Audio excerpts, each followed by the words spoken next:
What is going on, guys? Welcome back to the channel. Now before this video gets started, I do want to mention that I just launched channel memberships, and the reason I did this is for those of you that want to get a little bit more out of the channel, or maybe you just want to support the channel. You can join for as little as $2.99.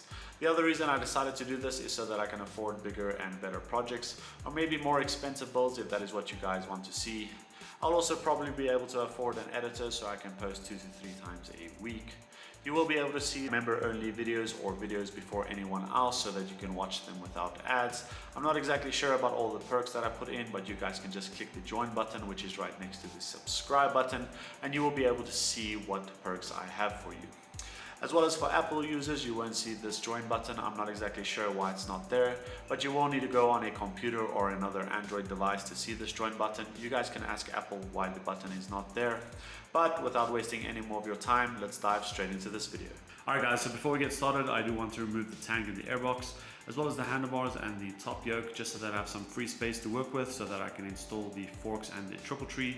You guys already saw how I installed all of this in the previous video, so I'll just go ahead and snap my fingers. And just like that, everything has been removed. I also got the wheels back from the painters and they actually look really good. I decided not to go over too much detail, and that's because the fairings I'll be installing have a lot of detail, and the last thing I want is for this bike to look like a Christmas tree. I also got some brand new tires. They are Pirelli Diablo Rosso Corsas, and I'm sad to hear that Pirelli will no longer be making these tires, so I did manage to get an extra set for the R1. I know a lot of you guys are asking about the R1 and when is the next part coming out. I do apologize, but I am still waiting for some parts. I have ordered some new headers. I should be getting them within the next week or so. So hopefully I do get them soon enough so that I can start on the next part. But as for right now, I do want to install the forks and the triple tree, as well as the discs and sprockets on the wheels. So let's get straight into it.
Alright guys, I got the forks and triple tree installed, as well as the discs and sprocket, and everything is torqued to spec.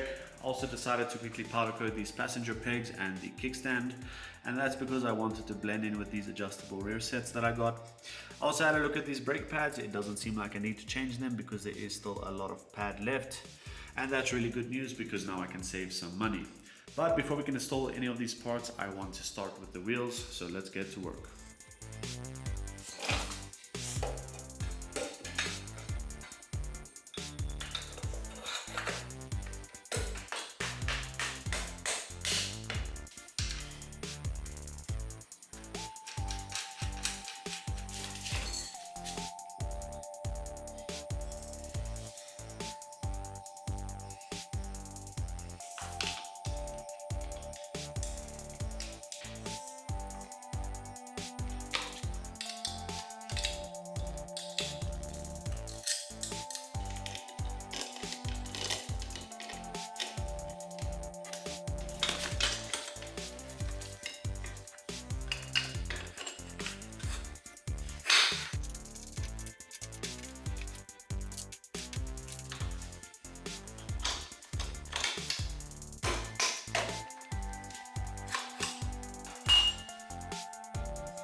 Alright guys, so before we continue, there is this question that I always get asked. What do I use to degrease my engine or any stubborn grease or chain wax? This is the stuff that I use. It's called paraffin or kerosene or kerosene, whatever country you are in. I'm not exactly sure about the pronunciation, but that is the stuff that I use.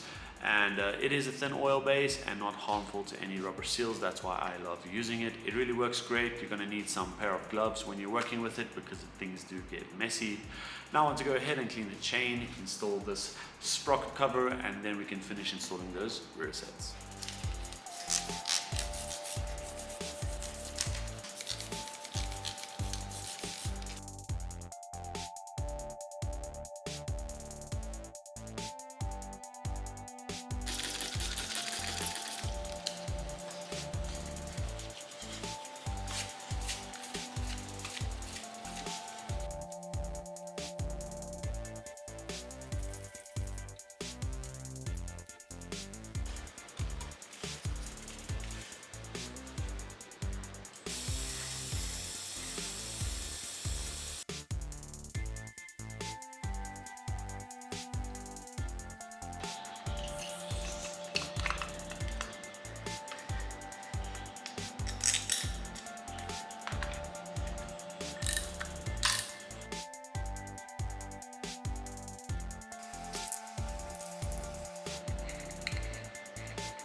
Alright guys, so we've got the wheels and the calipers installed as well as all of the other accessories.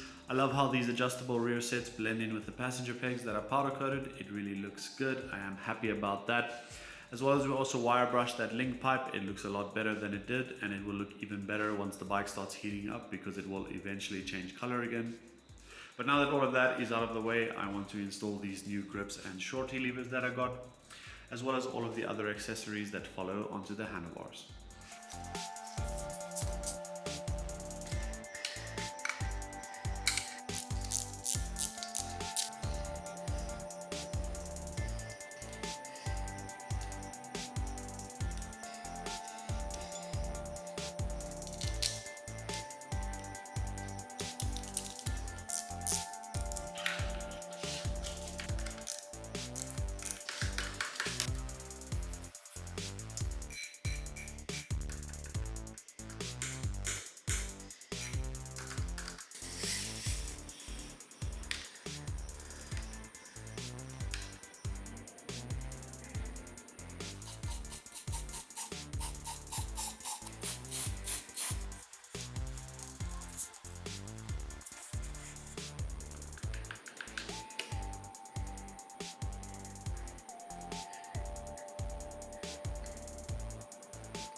Alright, so I got the grips and the levers installed and everything is really starting to look good.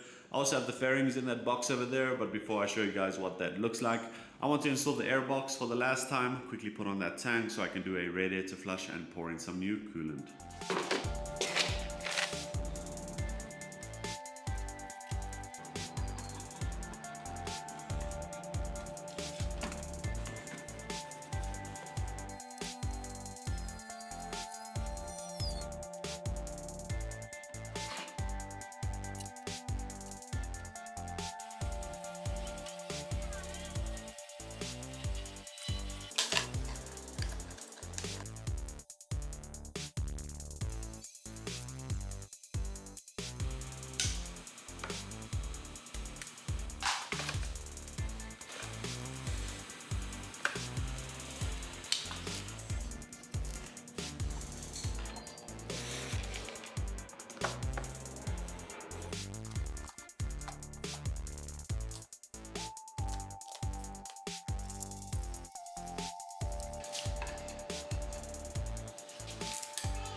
Alright guys, so I've got the second-hand Yoshimura pipe and it is still in good condition. The only problem is that the badge is a little bit scratched up, but I'm okay with that. As well as this rubber piece that goes on the bracket is snapped, so I will need to get a new one. But for now, I will just be installing this exhaust just to keep the noise down while I do a coolant flush.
Okay, so before I get a lot of hate comments in the comment section, let's just take a few minutes to talk about these fairings. I know a lot of you guys are thinking, Flames, really? What the hell is wrong with this guy? I will admit it was definitely not my first choice. There were many fairings that I wanted, but none of them in stock. And it was also going to take about 3 months to get here. I wasn't willing to wait that long, so I decided to cut my losses and go with these fairings.